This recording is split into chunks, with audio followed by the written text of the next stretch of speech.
So given how advanced we are with our capabilities, I wonder why there's a certain capability that we don't have. And here's what that is. We're constantly, I constantly hear about researchers going to the Amazon, finding some plant or animal that creates some novel molecule that's useful for us. But why can't we say, oh, here's a problem we have.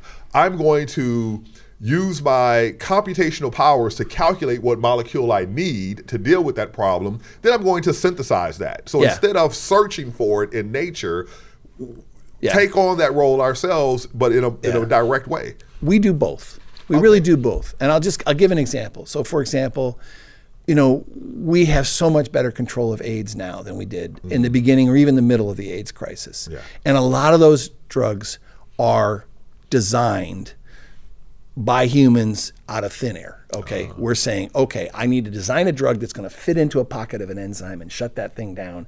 And we design that on computers and we make it in the lab and then we test it and there you go, okay? So that's drug design sort of from scratch. We do it. Okay.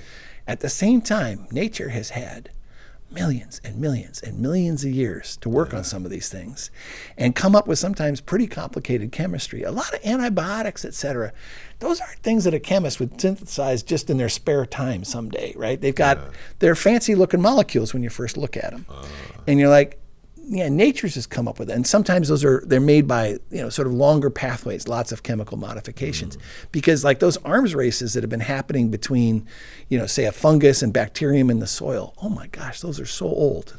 Right? So let's exploit what nature's been tinkering with for millions and millions of years. And when you say millions of millions, you mean tens of millions, hundreds of millions of years, et cetera. Yeah. I mean, a great example of that, underappreciated story is the first statin. What is a statin? Statin. People aren't on statins. That's where the Wu-Tang Clan is from. People are on statins to control their cholesterol. Oh, right. Yeah. Okay. Yeah. The first statin came from a fungus because a Japanese researcher, I'm going to say back in the early 80s, thought, if I can stop the cholesterol metabolism, if I can get involved with cholesterol metabolism, I could really benefit, for example, cholesterol levels in humans. Well, I'm betting that somewhere out there in nature, that's a strategy that some fungus used to stop, an invader. And he screened like 6,000 strains of fungi. Wait a minute, how did he make that connection? Human cholesterol to fungus stopping bacteria? That's well, it was kind of the same strategy people use to find antibiotics, right? Is a lot of these things are fungal products or are antibiotics. So he thought there must be like an antibiotic I can use for cholesterol. Because cholesterol is used in making membranes. He thought, okay, that might be a target that fungus would use. I think he screened like 6,000 strains of fungi.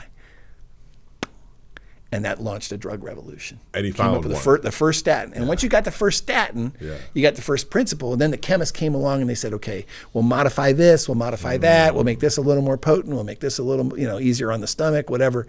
But the first statin was pulled out of nature. So there's two strategies going. Use nature if you can. And I feel the same way even with antivenoms. These animals have had tens of millions of years to work on these defense mechanisms. Let's exploit that knowledge while at the same time in the laboratory we can also use we got ever more powerful tools for designing drugs. But so you want to do both. We live at a time in a time where we can do both. We do both. And let the competition begin. Because very often in drug development there's a first generation where you didn't have something, then you have something. But it's like this was true for AIDS. I mean, you had to take so many different pills and they were so big and there were side effects and all that stuff. So over the years, what you work on are more potent drugs operating off those first principles, less toxic, right? More convenient to take, and it's the same thing going on with weight loss drugs right now. You know the root of this weight loss. The root of this. No. The root of this. Tell me. It's Gila monsters. What? No way. Yeah. This is a discovery. The weight loss drugs are based on a discovery made in Gila monsters. So reptiles, can go a long time between meals. Yeah. How do they do that? How do they control their body physiology in these long periods? They're cold-blooded. No, they're doing a little more than that. So the lead to what became Ozempic and Mounjaro and all that kind of stuff were discoveries in Gila monsters. Wow. This is why when you talk to biologists, we plead for the support of basic research. Yeah. Because the more we learn about how nature works, we come up with new ideas of how to, for example, intervene in human medicine.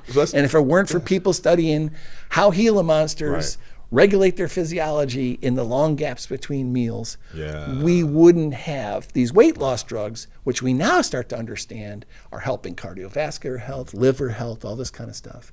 And we're going from injectables, right? Because you're watching the evolution of the drug making, to now oral, which is a lot more convenient, a lot easier for compliance. We're also reducing side effects, et cetera. It's the same story being told. A lead from nature, a first-in-class drug, then the collective human creativity gets involved, and we come up with things that are more potent, safer to take, et cetera.